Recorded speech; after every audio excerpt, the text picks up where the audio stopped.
Yesterday, we told you that the House Concurrent Resolution 35, is that what it is? Is it a House Memorial House Concurrent Resolution? Yes, HCR 35, Traditional Family Values Month. That passed. It passed in the House. And I wanna start Friday off with some great news about traditional families. We have some fantastic clips. One of them got me very emotional. It touched me, simply because I can sympathize greatly with Representative Hawkins.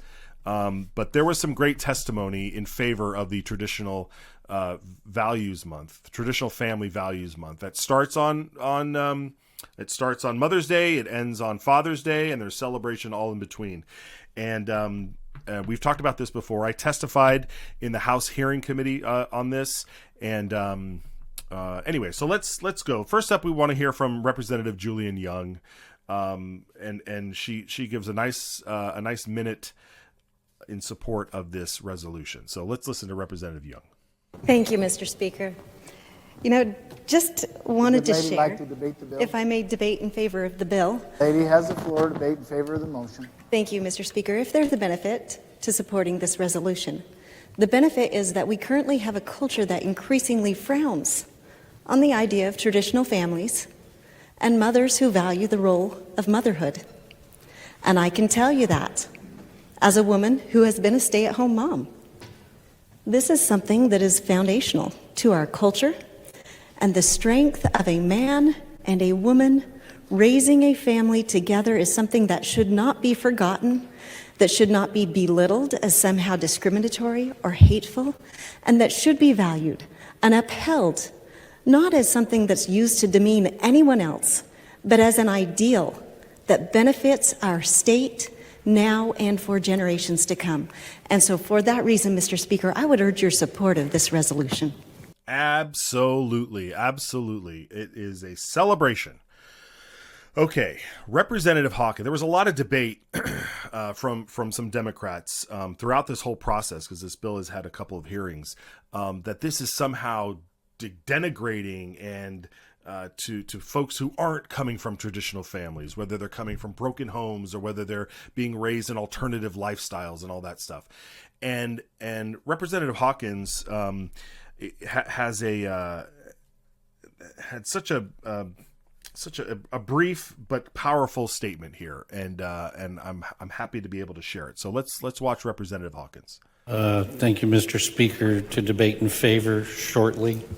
Gentleman has the floor. Debate in favor of the motion. I've heard a couple times in the room, children of divorce. I'm one of those. I think the gentleman from, and I can't see the number, I was at 12 years old for myself. I'll share some of the things I remember. I remember my mother weeping in the bedroom for the situation that was going on in the home. I remember things getting so bad for a while I had to stay with a family that I didn't even know. And then I got moved to another family that I didn't know. And I'll tell you what I saw. I got moved into a family that at the age of 63, I still remember their name, the Winklers. And they had a habit of taking in kids who needed help from disrupted families. And for the first time in my life, I could look in there and go, because they had their own children and a husband and a wife. And I was like, that's what I want. That's what I saw. I saw the love in that family. Now, I'm not saying there wasn't love. My mother loved me. My father loved me. But I saw something different than I was raised in. And it was appealing. It was so appealing that my wife and I, after 38 years of marriage, who've had struggles, have done everything to give that for our 6 children. I do not think this is putting anybody down. I don't think it's saying anything negative about a different situation. We all have situations. I think this is uplifting something that is wonderful, the family.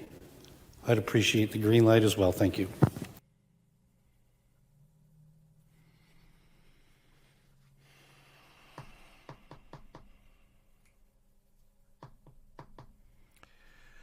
Representative Joe Alfieri closed out the debate on this, so let's watch that. Well, there's a lot to cover here. Let me begin by saying that there is no attempt here to impugn other lifestyles. That's not what this is about. This is about the traditional family. And the data that you have in front of you supports the success of traditional families. Now, I will tell you, I was raised by a single mother. And we have adoption in our family as well. My mother gave up her other children for adoption. I honor adoption. Adoption's a good thing. And I will point out that we have an adoption month on the calendar somewhere, which is a good thing to talk about, to honor adoptees and those who adopt children. So the point of this is not to say anyone is bad. It's to say that if you want a path to success, this is a path. If you want to ensure that your children have a good life, this is a path for them to look at. If they choose something else, that's fine. That's up to them. That's a choice that each of us are empowered to make, or anyone is empowered to make. So we're not here to impugn anyone. But I will also give you, as an example, success. I've done fairly well in my life, coming from a single mom. My co-sponsor is completely different. Senator Taves, if you look at his family, traditional family values. So there's two ways to get somewhere. We're not saying that if you're not Jewish American, you can't have something. We're not saying that if you're not Caribbean American, you can't have something. We're simply saying that the traditional American family is something worth honoring. We honor many, many other cultures and lifestyles, and I am not here to impugn those.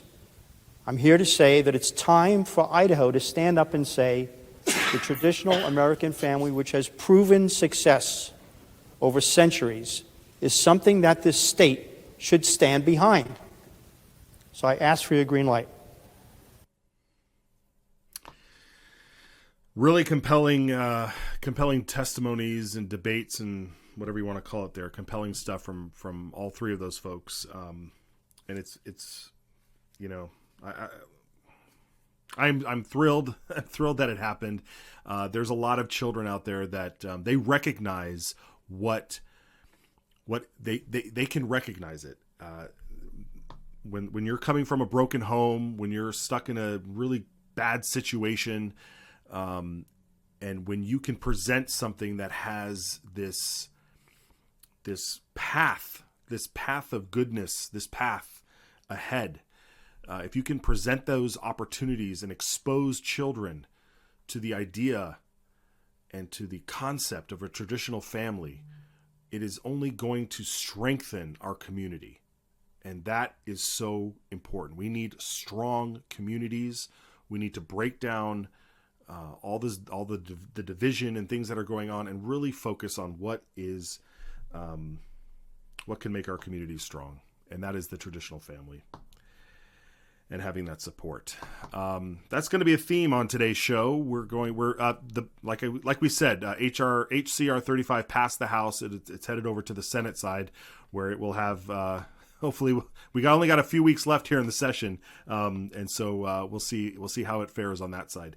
We are going to take a quick break. Like I said, we have a theme of strong communities, and it is going to be my pleasure. We have two guests coming on after we take this quick break to focus on strengthening communities. So we will take that break, and we'll be right back. It's our job to maintain the proper role of government and what we were tasked to do.